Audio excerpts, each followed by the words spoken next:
오늘 새로운 예배도 그렇지만 오늘부터 시작되는 이 빈예배 가운데에도 시리즈 설교를 제가 그 포스터로 좀 넣어 두었는데요. 여러분께서 앞으로 이 빈예배에는 이 주제를 가지고 5주 정도 이제 여러분과 함께 말씀을 다루어 가려고 합니다.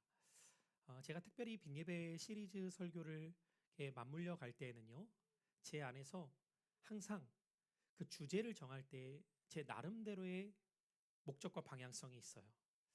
기억하시는 분들 뭐 많이 계시진 않을 수 있겠지만 신학이라고 하는 부분은 하나님을 알아가는 학문이죠. 사실 하나님을 학문적으로 알아간다는 자체는 모순이 있지만 우리가 편의상 그렇게 표현을 한다면 그 하나님을 알아가는 방향 중에서 저희는 신학교에서 네 가지 측면에서 공부를 하게 됩니다. 큰 틀 안에서 보면요. 그 네 가지 틀이 기본적으로는 조직신학이라고 해서 우리가 소위 말하는 신론, 또 죄론, 또 성경론, 뭐 성령론 이런 주제를 가지고 이제 공부를 해 나가는 방식이고요. 그런가 하면 이제 성서신학이라고 하여서 구약과 신약을 좀 깊이 있게 원문을 중심으로 공부해 나가는 방식입니다. 그런가 하면 이제 역사신학이라고 하여서 교회사의 역사 속에서 오늘의 신앙이 어떻게 우리에게 흘러 들어오게 되었는지를 살펴보는 신학이 있고요. 그리고 마지막이 실천신학이라고 하여서 어떻게 우리가 좀 실제적으로 하나님을 알아가는 것이 우리의 삶에 나타나야 되는가를 공부해가는 방향이에요. 아마 여러분은 뭐 그렇게까지 구체적으로 생각하진 않으시겠지만 저는 이 빈예배 시리즈를 항상 할 때마다 이 네 가지 영역에 대한 균형점을 가지고 고민하면서 시리즈를 주제를 삼고 구조를 잡게 돼요. 자, 그럼 한번 여쭤볼게요.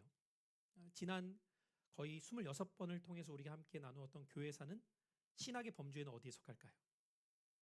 그렇죠. 역사신학. 그러니까 신학을 가서 공부하는 분들은 나중에 역사신학을 배우면 교회사를 배우게 되는 겁니다.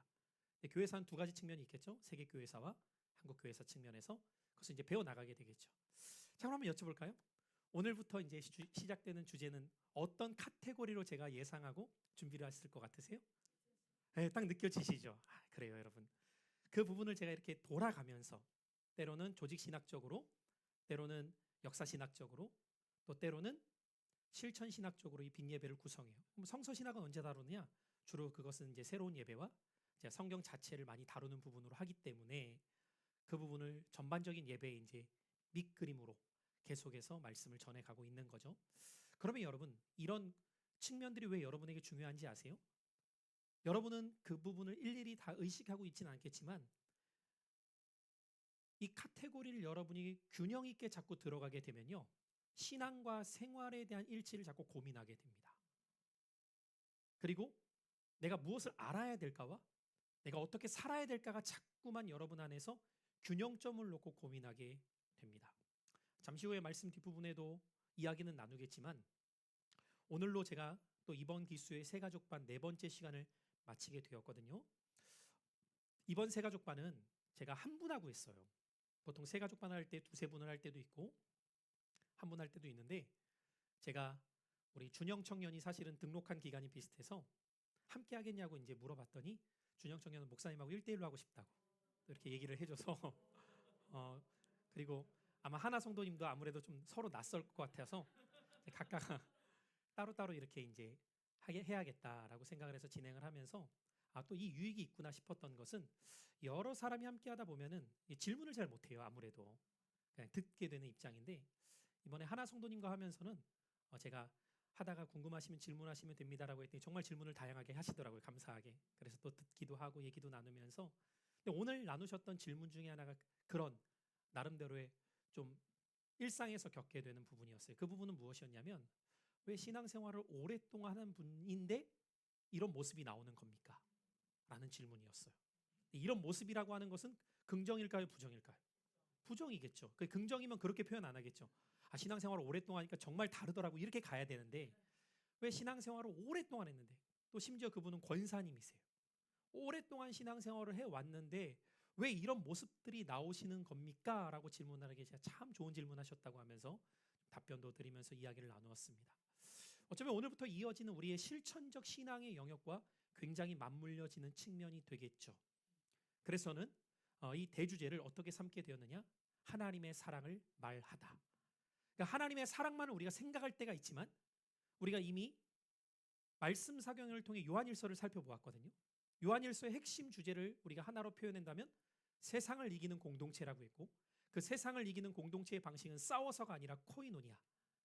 하나님과의 사랑, 성도와의 사랑, 세상과의 사랑을 어떻게 우리가 실천할 것인가를 살펴보았죠. 그래서 저는 이번 주제를 그 사경회의 말씀을 여러분이 잊지 않으시면서 이 주제를 함께 생각하면 이제는 어떻게 우리가 그 사랑이 삶에서 흘러가야 할지를 함께 5주에 걸쳐서 다루려고 합니다. 물론 다음 주는 청년부 헌신 예배이기 때문에 다음 주는 이 주제가 아니라 오늘하고 그 다다음 주부터 계속 이어서 말씀을 전하가겠지만 여러분은 하나님의 사랑이라는 부분을 딱 들으셨을 때 어떤 연상이 먼저 떠올려지시는지 모르겠어요. 저마다 다 여러분 안에서 하나님의 사랑하면 그 사랑에 대한 표현법이 다양할 수 있습니다. 저는 하나님의 사랑하면 이런 것이 떠오릅니다. 저런 것이 떠오릅니다. 이렇게 다양하게 이야기하실 수 있을 겁니다. 그러나 분명한 사실은 여러분, 성경이 하나님의 사랑을 우리에게 보여주는 목적은 그 사랑을 알기 위함이 끝이 아니라는 겁니다. 그 사랑을 우리가 이제는 실천하며 살아가도록 부름받은 자들입니다. 그래서 제가 사경회 때 여러분에게 이렇게 말씀드렸습니다. 교회에 대한 핵심적 표현 두 가지는 에클레시아로 부름받은 교회는 코이노니아로 사랑의 교제 가운데 살아가도록 부르신 것이다. 그 목적을 여러분 잃지 마셔야 됩니다. 자, 그러면 이 사랑에 대해서 우리는 오늘부터 살펴갈 때 오늘은 그 첫 번째 시간으로 같이 한번 따라해 보실까요? 사랑을 말하는 사람들. 그럼 주제 자체를 여러분 딱 보면 포인트가 어디 있을까요? 말이라는 것을 아실 수 있을 겁니다.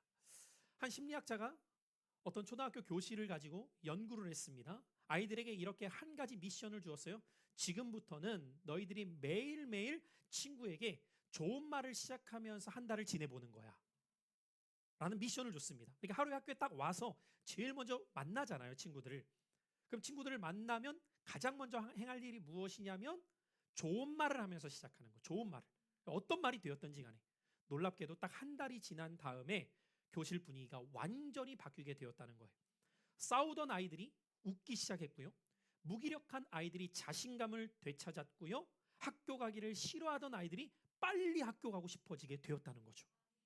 단 한 가지 이유, 말의 변화 때문이었습니다. 특별한 게 아니었어요.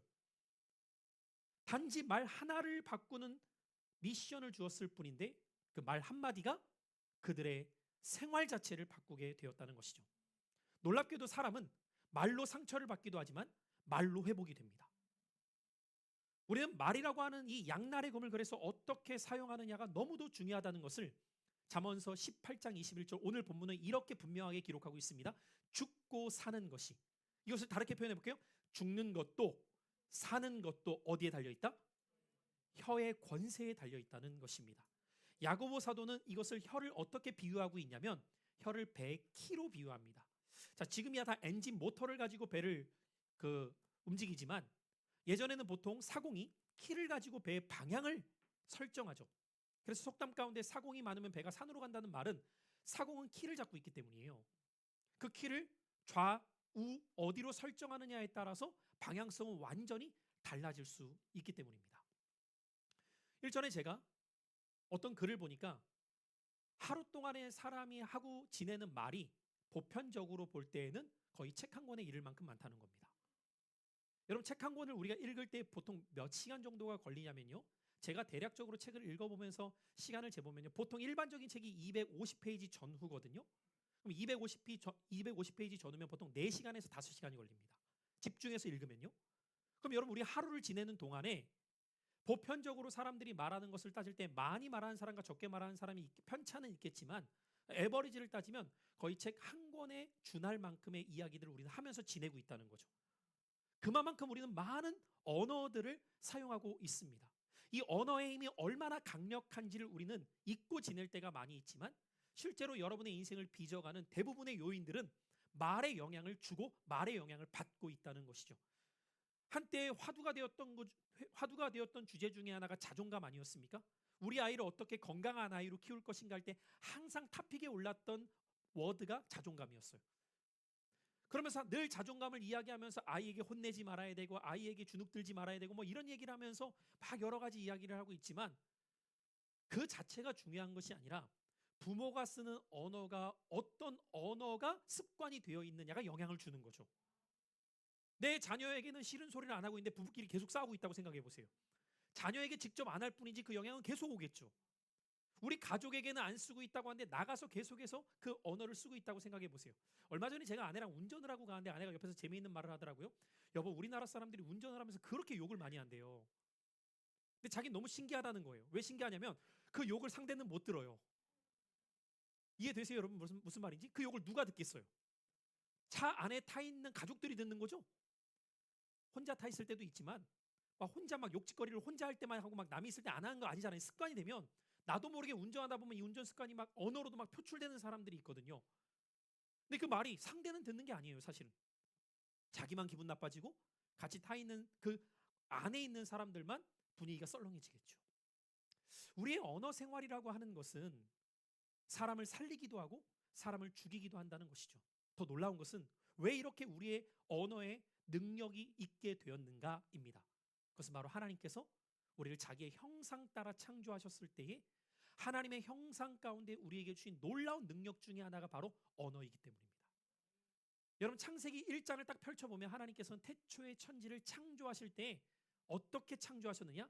빛이 있으라 말씀으로 세상을 창조하십니다. 하나님은 이 세상을 말씀으로 세우셨어요. 그러므로 하나님의 자녀인 우리는 같이 한번 따라해 보실까요? 언어로 사람을 세우는 존재입니다. 말씀으로 세상을 하나님이 창조하셨던 것처럼 하나님의 형상대로 지음받은 우리들은 말로 사람을 세워 나가는 자들이 될 때 하나님의 사랑을 말하는 신앙이 될 수 있게 되는 것이죠. 그러나 안타깝게도 이 영역에 대해서 훈련되어 있지 않고 잘못 사용하는 이들이 얼마나 많은지 모릅니다. 제가 오늘 새가족반을 하면서도 들었던 이야기 중에 하나가 그거였어요. 왜 그런지 의아합니다라고 했을 때 그 중에 하나가 무엇이었냐면 언어 습관이었어요. 마치 오늘 설교를 도와주듯 바로 따끈따끈한 예화를 저한테 알려주시는 거예요. 이분은 함께 일하는 사람들을 말로 다 힘들게 한대요. 함께 일하는 사람들이 말 때문에 다 힘들다는 거예요. 여러분, 이분만 그럴까요? 아니요. 사실 우리는 생활하다 보면은 많은 경우에 정말 말 한마디 때문에 안 좋았던 기분이 좋아질 때도 있고요. 괜찮았던 기분이 말 한마디 때문에 바닥으로 깔아앉을 때도 경험하게 됩니다. 이것은 가정에서건 일터에서건 교회에서건 여러 장소에서 나타나는 특징이기도 합니다. 그렇기 때문에 하나님의 사랑을 말한다는 이 시리즈 가운데 첫 번째, 오늘 사랑을 말하는 사람들이라는 이 주제 앞에서 우리는 먼저 하나님이 어떠한 하나님이신가를 잊지 말아야 됩니다. 따라해 보실까요? 하나님은 말씀으로 사랑하십니다. 하나님이 우리를 무엇으로 사랑하신다고요? 말씀으로 사랑하신다는 것을 기억하셔야 돼요. 여러분, 우리가 하나님이 우리를 사랑하심을 뭘 통해 알게 되었죠?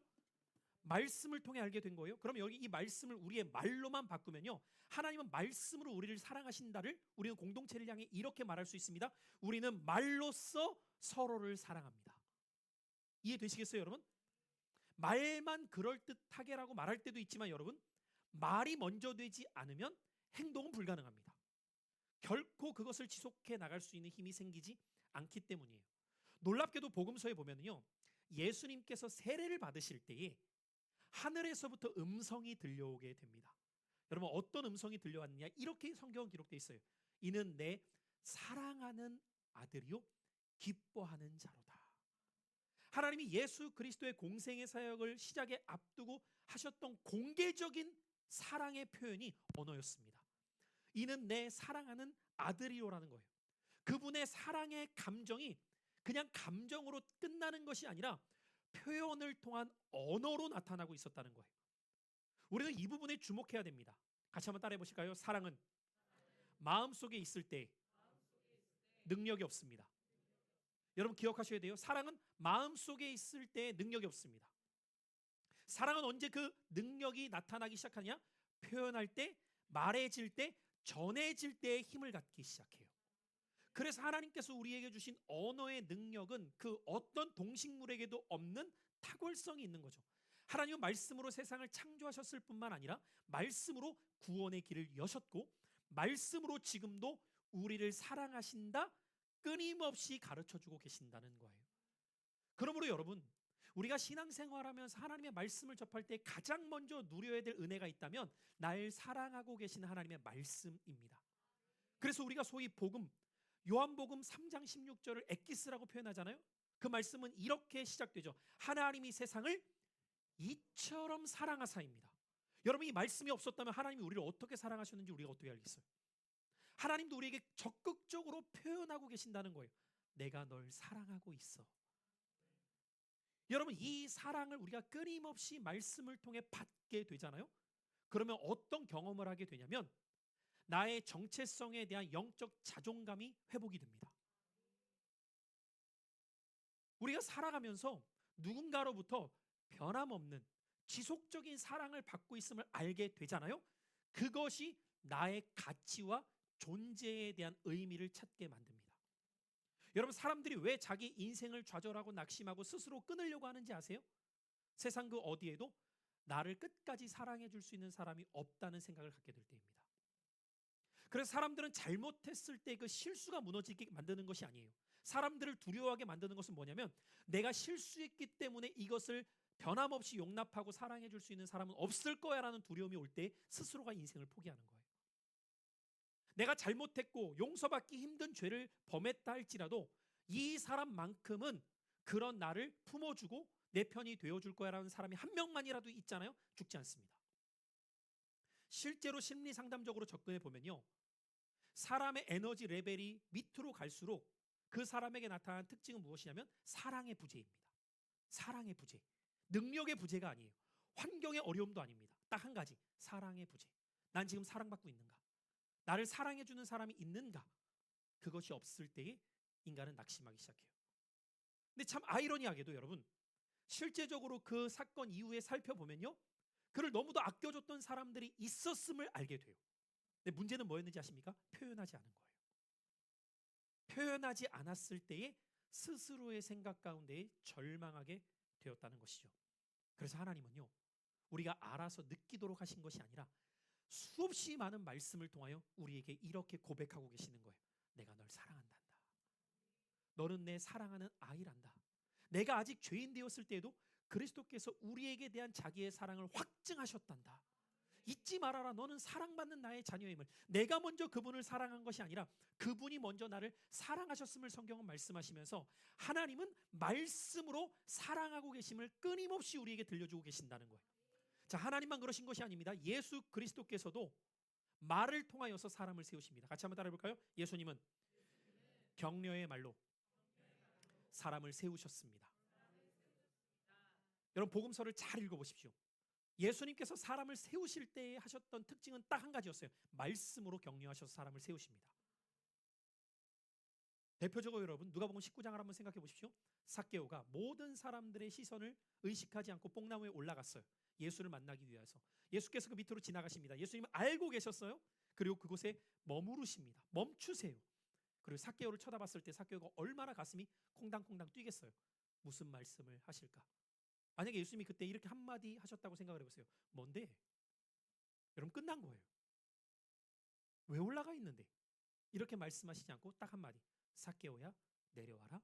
내가 오늘 너의 집에 유하겠다. 여러분, 이것이 삭개오에게 얼마나 큰 격려로 다가왔을까? 왜요? 삭개오의 집에 유하고 싶은 사람이 아무도 없어요. 삭개오의 집에 가고 싶은 사람이 없어요. 아무도. 삭개오는 세상적으로는 세리장이었고 물질적으로는 많았지만 그의 가장 큰 내면의 갈등과 자존감의 무너짐은 관계의 상실이었어요. 누구도 자기와 함께하고 싶은 사람이 없는 거죠. 근데 예수님이 이렇게 말씀하시는 거예요. 내가 너와 함께할게. 여러분, 이 한마디가 삭개오를 살립니다. 요한복음 4장은 또한 어떻습니까? 수가성 여인이 아무도 없는 사람들이 우물가에 오지 않을 정오의 시간에 물들어 왔을 때 사마리아 여인과 전혀 상종하지 않아야 될 유대인 남성이 물 좀 달라 라고 명하십니다.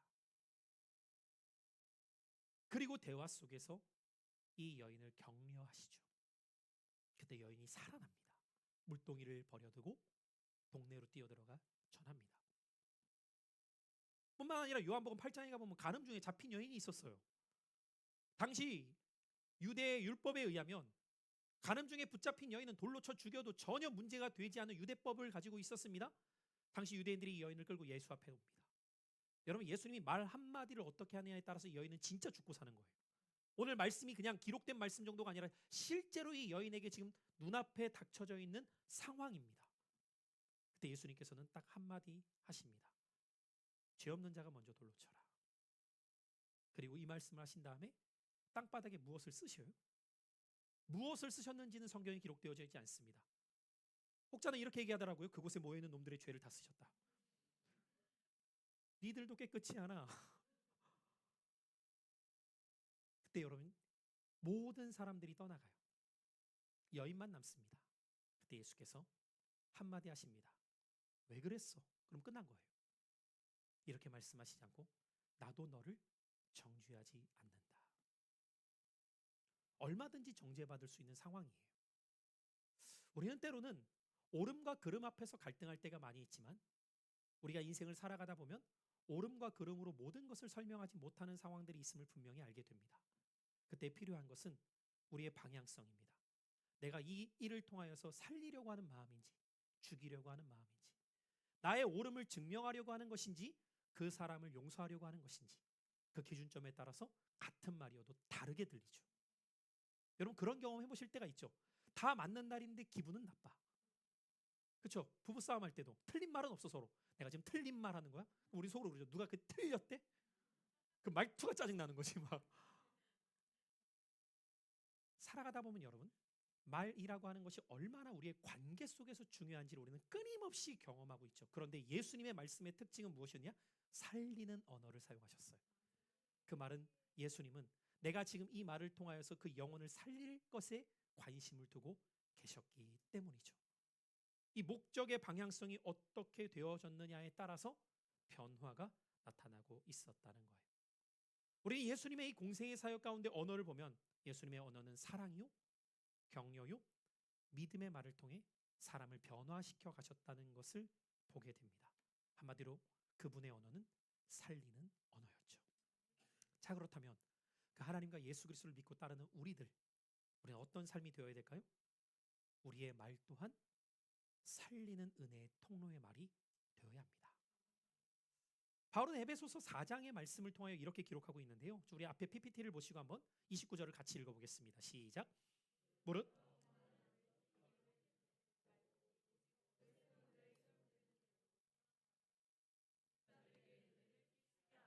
자, 여기 그러면 여러분 더러운 말은 어떤 말을 의미하는 걸까요? 그냥 욕하는 뭐 그런 의미일까요? 물론 그런 내용도 포함될 수는 있겠지만 여기에서 더러운 말의 핵심은 무엇이냐면 나의 말을 통하여서 상대의 마음이 더럽혀지는 겁니다. 이해가 되십니까, 여러분? 우리의 언어 생활이 그것을 듣는 이들로 하여금 그 마음이 살아나는지 아니면 그 마음이 어두워져서 더럽혀지는지가 우리의 말의 기준이 되어야 한다는 거예요. 그러니까 때로는 그것이 내가 말을 하였을 때에 상대의 마음을 더럽히는 말이 된다 하면 우리는 그 말을 뱉기 전에 한 번 더 생각하고 기도할 수 있는 침묵이 필요하다는 것이죠.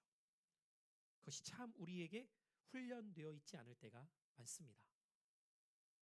그래서 예수님께서는 서로 사랑하라 라는 말씀을 통하여서 그 사랑하는 모습이 말을 통하여서 상대방에게 흘러가는 중요성을 당신의 삶을 통해 보여주고 계셨던 거죠. 저는 우리 사랑하는 신광 공동체가 이곳에서 함께 신앙생활하는 우리들이 하나님의 사랑의 언어를 배워나갈 수 있는 신앙생활이 될 수 있기를 바랍니다. 그래서 저는 개척하면서 초창기 때에도 많이 그 부분을 훈련했지만 언어 습관도 훈련입니다. 언어도 내가 어떤 언어를 사용하느냐를 훈련하는 것에 따라서 언어의 사용이 달라지게 된다는 거예요. 여러분의 언어는 어떤 언어가 주 언어로 사용되어지고 계십니까? 일전에 김창욱 교수의 이야기를 제가 한 적이 기억이 나는데요. 김창욱 교수는 그것을 모국어 이렇게 표현을 해요. 여러분 보통 우리에게 있어서 모국어 그러면 한국말 이렇게 떠올릴 텐데 김창욱 교수는 그것을 이렇게 표현을 하더라고요. 우리에게 모두에게는 모국어가 있는데 그 모국어는 부모로부터 배웁니다. 그리고 부모로부터 배우게 되는 것은 나는 저렇게 하지 말아야지 싶지만 훈련하지 않으면 그 모습을 담게 되어 있습니다. 그래서 여러분, 말씨라는 것이 예전에는 오복 중에 하나였어요. 말씨가 얼마나 중요한지 결혼을 할 때 부모 세대가 항상 이야기했던 것 중에 하나는 무엇이었냐면 배우자감이 될 사람의 말투를 잘 봐라. 말씨가 어떠한가를 잘 봐라. 그 말 속에 긍정의 말이 있는지, 그 말이 신뢰할 수 있는지, 진실한지 그 말을 통하여서 그 사람을 알 수 있기 때문이다 라고도 말씀하셨던 것이죠. 그래서 여러분, 왜 신앙생활이 중요한지 아십니까? 우리는 신앙생활하면서 하나님의 사랑의 말씀을 계속해서 듣게 됩니다. 그리고 이 말씀을 계속해서 듣다 보면 어떤 변화가 우리 안에 말씀 안에서 일어나야 되냐면 하나님의 말씀이 나의 언어가 되어야 합니다. 하나님의 말씀이 나의 언어 습관으로 깃들여지기 시작해야 돼요. 여러분의 언어 속에 말씀의 능력은 그렇게 나타나기 시작해요. 내가 표현하는 것이 그냥 말하는 것 같지만 하나님의 말씀이 해석되어져서 그 표현이 흘러나가기 시작할 때 사람을 살릴 수 있는 언어가 되는 것이죠. 그래서 저는 이것을 늘 감격할 말이라고 제 나름대로 마음 가운데 새기며 되돌아봅니다. 감격할 말은 제 나름대로 만든 줄임말인데요. 감격할의 감은 뭐냐면요. 감사의 말입니다. 감격할 말의 격은 격려의 말입니다. 감격할 말의 할은 할 수 있다는 긍정의 말입니다. 한번 같이 따라해 보실까요? 감사의 말, 격려의 말, 긍정의 말. 여러분, 이런 언어 습관으로 여러분이 바뀌어가는 하나님의 언어 생활이 여러분 안에 흘러가게 되면은요, 어떤 경험을 하게 되냐면 여러분 주변에 있는 사람이 그 언어로 인하여서 살아납니다. 여러분, 사랑의 목적은 어디에 있습니까? 사람을 세우고 살리는 겁니다. 그런데 우리가 그렇게 사랑할 수 있도록 하나님께서 주신 놀라운 능력 중에 하나가 언어라는 거예요. 저는 그래서 우리 사랑하는 신광공동체에 속한 가정들마다 기도하고 소망하는 것은 여러분의 가정이 천국이 되는 것입니다.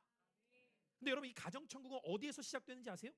말에서부터 시작이 됩니다. 말에서부터 시작돼요. 그 말을 어떻게 사용하느냐에 따라서 달라지게 되는 거예요. 실은 제가 이번에 시리즈를 준비하면서 혼자 굉장히 고민을 많이 했던 측면이 하나 있었거든요. 그건 뭐였냐면 이걸 그냥 강의식으로 일방적으로 하고 싶은 마음이 안 드는 거예요, 자꾸. 그래서 구조를 다 바꿔버리려고 했어요. 테이블 갖다 놓고 이렇게 둘러 앉아가지고 해보자 그랬더니 고민을 하다가 이 이후에 청소년 예배가 없으면 되겠네. 이걸 다 치우고 또 갖고 오려면 또 청소년 예배 하려면 또 다 이걸 하려고 하니까 시간이 막 촉박해지는 거예요, 혼자. 그래서 좀 쉽지는 않겠다, 구조적으로. 정말 이것이 그냥 일방적으로 목사의 설교로 끝나는 것이 아니라 여러분 삶 가운데서 어떻게 그것이 이루어지느냐. 그래서 대체적으로 오늘 실습 겸해서, 실습은 아니지만 몇 분을 모셔서 함께 나눠보려고 하는데요. 제가 초창기 때 많이 했던 부분이에요. 빈예배 때. 한 사람 한 사람씩 서로를 축복하고 칭찬하는 시간인데요. 제가 오늘 문구 하나를 좀 띄워달라고 했었어요. 나는 뭐뭐님의 이런 점이 참 좋아요 입니다. 그것이 칭찬일 수도 있고 격려일 수도 있고 뭐 긍정일 수도 있는데 어떤 언어가 되었든지 간에 우리가 한번 서로를 향해서 같이 해보되 처음 나오는 분이 먼저 고백을 하시면 들으신 대상이 그 다음 이어 나오시는 거예요. 그러니까 사실 안 불려지는 게, 안 나오는 게 좋은 게 아닙니다. 아무도 나를 지금 참 좋아요가 없는 거잖아. 그죠? 다 할 수는 없어요. 인원이 많으니까. 그래서 오늘은 내가 예를 들어서 딱 선택받았다. 그러면 축복받은 거예요. 우리 공동체 안에서 나를 이렇게 좋게 봐주시는 분이 계시는구나. 그러니까 여러분, 오늘 그렇게 우리가 이 시간을 한번 한 대여섯 분 정도 같이 가져가 보는 시간을 갖도록 하겠습니다. 제가 먼저 스타트를 끊어야 그분이 이어가시겠죠? 저는 우리 남은 자매님이 참 좋아요. 왜 좋냐면 우리 남은 자매님이 처음 교회 공동체 오셨을 때는 저는 좀 내성적이라서요 이랬거든요. 이번에 제자반을 하는데요. 총무님을 뽑아야 됐거든요. 누가 하실래요? 여쭤봤더니 갑자기 뭐 김경희 집사님이 호상 집사님을 추천합니다. 이런 분위기였어요, 사실 약간. 근데 갑자기 남은 자매님이 제가 할게요. 이렇게 딱. 우리 적극적으로 우리 또 교회 공동체 안에서 함께 하셔서 그 밝은 분위기를 또 함께 섬겨주시기 때문에 저는 참 좋습니다. 남은 자매님 박수로 환영하도록 하겠습니다. 네, 뭐 이 기회에 효일 형제님 하셔도 되고 다른 분을 하셔도 됩니다. 네, 나는 모모님이 이런 점이 참 좋아요. 예상을 하실 것 같은데 저는 손주희 집사님이 참 좋습니다. 손주희 집사님께서 너무 마음을 다해서 하나님 말씀을 사모하고 섬기는 모습을 보여주시는 걸 보면서 늘 본이 되어 주세요 저한테. 그래서 참 좋습니다. 야, 오늘 이 말 들으라고 출산이 늦어졌나 봐요. 나왔으면 못 됐잖아요. 나오십시오. 예, 박수 주십시오. 야, 출산 주간을 앞에 두고 네, 왜 아직도 안 나오나 했는데 이런 축복의 말씀을 또 해주시려고 효녀네요. 너무 감사합니다. 갑작스러워가지고 누구를 해야 될지 모르겠습니다. 다들 염두에 두고 계셔야 돼요. 머릿속으로 누가 나올지 모릅니다. 일찍 지목이 되어서 저는 저는 주실 성도님이 참 좋습니다. 또 때마침 오늘 빈 예배에 계시네요. 네, 오늘 너무 처음으로 같이 식사를 이제 저희 교회에서 하셨는데 저 옆자리에서 같이 밥을 먹었는데 뭐 같이 먹자고 한 건 아니지만 같이 함께 할 수 있어서 너무 감사했고 요즘 들어서 또 교회에 오시면서 너무 이제 밝아지시고 이렇게 은혜에 젖어드는 모습이 보여서 볼 때마다 참 저도 은혜 받고 변화된 모습을 통해서 또 도전도 받고 새로우신 분을 마음 다해 섬기고 또 이렇게 같이 하는 게 참 보람되고 좋은 일이고 하나님이 기뻐하시는 일이구나라는 생각이 많이 듭니다. 네, 뭐라고 하는지 너무 주지성도님 나와주세요. 네, 아니 2025년 전도왕이세요 지금. 네, 이런 점이 참 좋아. 또 밝아지셔서 너무 좋고 감사해요. 오늘 또 이거 들으시라고 또 빈 예배에 계셨나 봐요.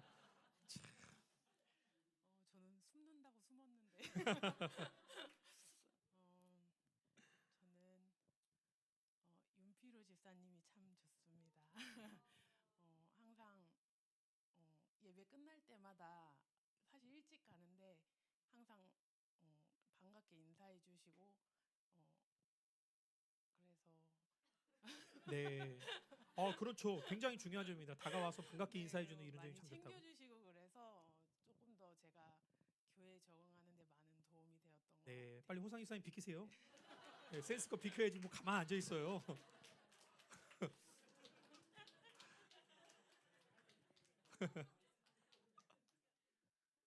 가운데로 오세요. 죄졌어요. 왜 자꾸 혼나서 나오는 게 아닌데. 목사님 가릴까 봐. 아, 저는 미숙 집사님. 이렇게 늘 항상 그 자리에서 예배를 사모하시면서 되게 뒤에 계시지만 할 거 다 참여하시면서 예배를 사모하면서 앉아 계세요. 그래서 너무 멋지시고 참 좋습니다. 네, 모든 걸 또 함께 이렇게 참여해 주심에 이런 점이 참 좋다. 네, 감사해요. 서로 이렇게 느끼는 부분들 여러분 잘 생각해 보시고 또 난 뭐가 참 좋은지 어떤 분이 또 떠올려 보시고요.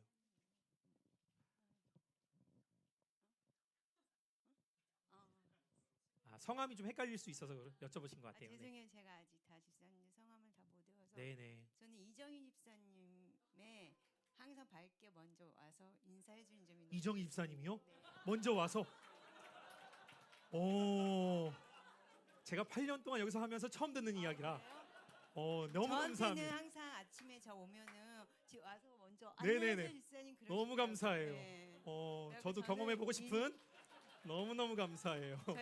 저에겐 그러셨습니다. 그래서 네네. 이정희 집사님을 추천하고 싶습니다. 네, 와, 우리 이정희 집사님 진짜 많이 바뀌었네요. 아유, 참 아니 맞죠. 피해 다녔던 분 중에 하나인데 너무너무 감사해요. 예.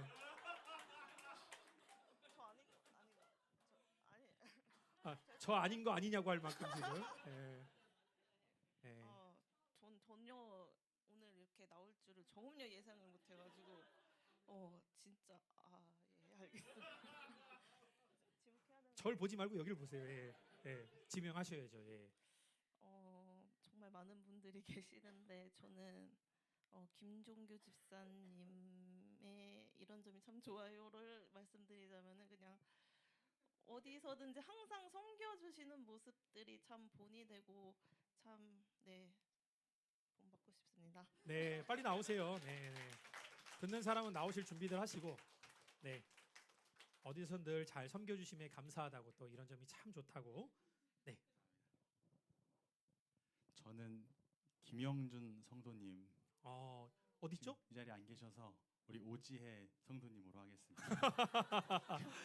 네. 네, 왜 그러냐면 오지혜 성도님은 어디 있어요? 저희 아, 네, 네, 네. 왜 그러냐면 사실 제일 멀리서 오시잖아요. 홍천에서. 저도 청년 시절에 안양에서 왔다 갔다 할 때 참 멀리서 오는 게 쉽지 않구나를 청년일 때도 느꼈는데 아이를 데리고서 결단을 하고서 거의 매주 이렇게 온다는 것이 그것만으로도 참 도전이 돼서 네. 그래서 저는 추천합니다. 네, 우리 지혜 성도님 나와주세요. 네. 다음 주에는 주제가 말이 아니니까 여러 사람 해야 돼요. 네, 하세요 또. 저는 안 계신 호근 집사님.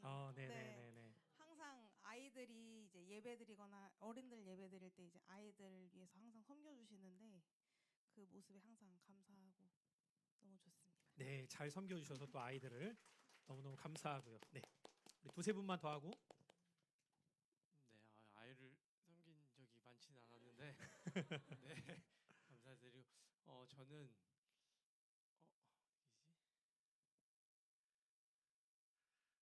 네, 저는 오석중 집사님 네, 이런 점이 좋은데 사실 나이가 많은 편에 좀 계시잖아요. 그런데 섬기는 역할도 잘 해주시고 항상 일찍 와서 말씀 사모하시면서 읽어보고 계시는 모습이 항상 본이 되더라고요. 그래서 네, 좋습니다. 오석종 집사님 감사해요. 네, 나오시고요. 저는 오석종 집사님이 지난주와 이번 주 이렇게 정장을 입고 오셨는데 너무 멋있죠. 우리 은성이가 강추를 했대요.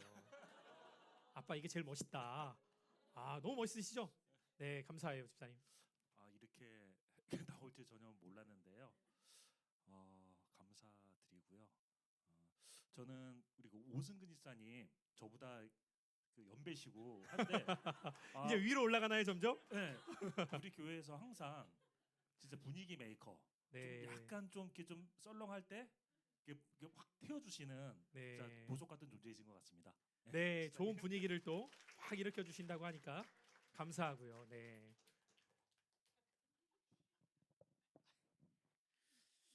나이 차이가 한 살밖에 안 하는데.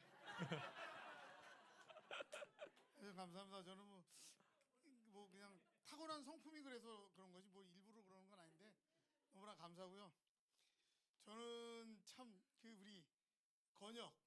건혁 우리 청년. 건혁 진짜 항상 보면 어떻게 보면 그 제가 20대 때 그 화이팅을 보는 듯한 그런 느낌. 항상 교회에서 제가 봐도 항상 저런 친구들이 좀 있어야 또 업되고 하는데 저는 건혁의 그런 화이팅이 너무 좋습니다. 네, 나와요 우리 건혁 형제.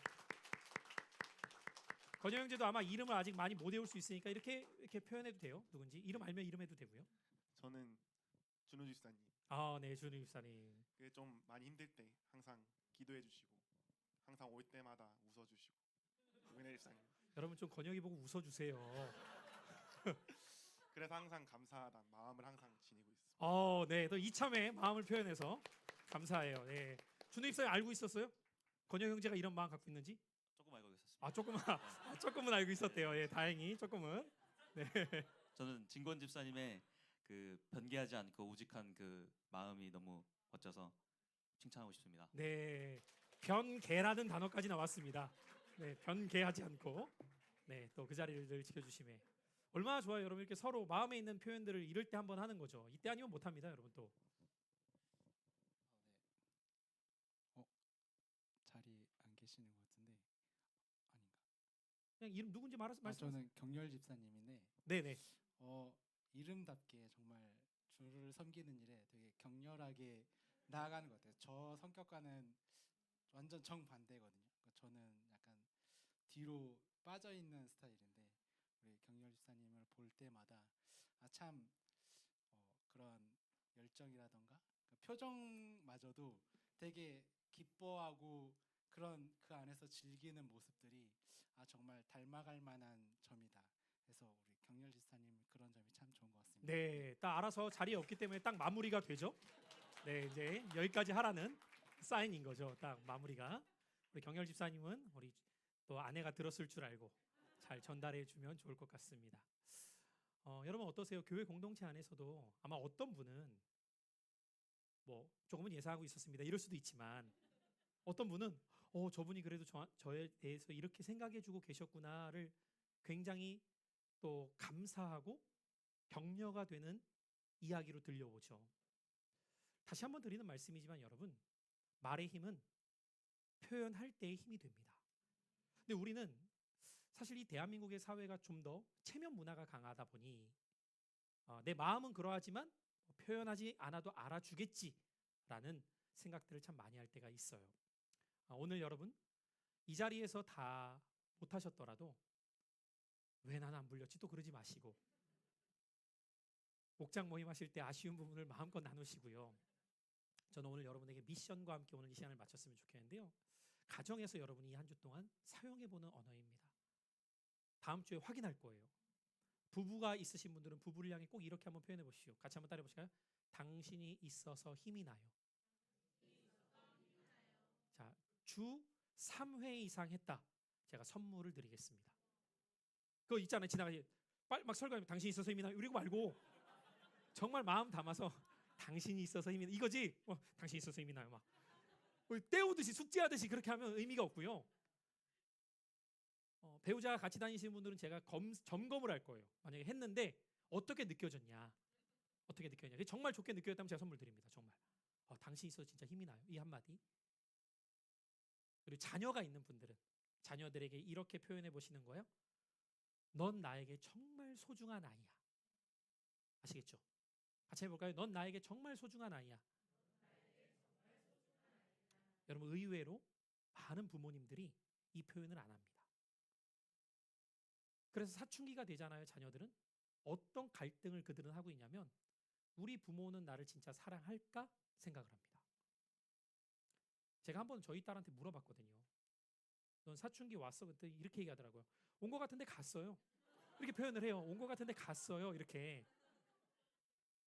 그래서 제가 그랬어요. 너는 왜 집이 좋아? 그랬더니 집은 제가 편하게 쉴 수 있잖아요.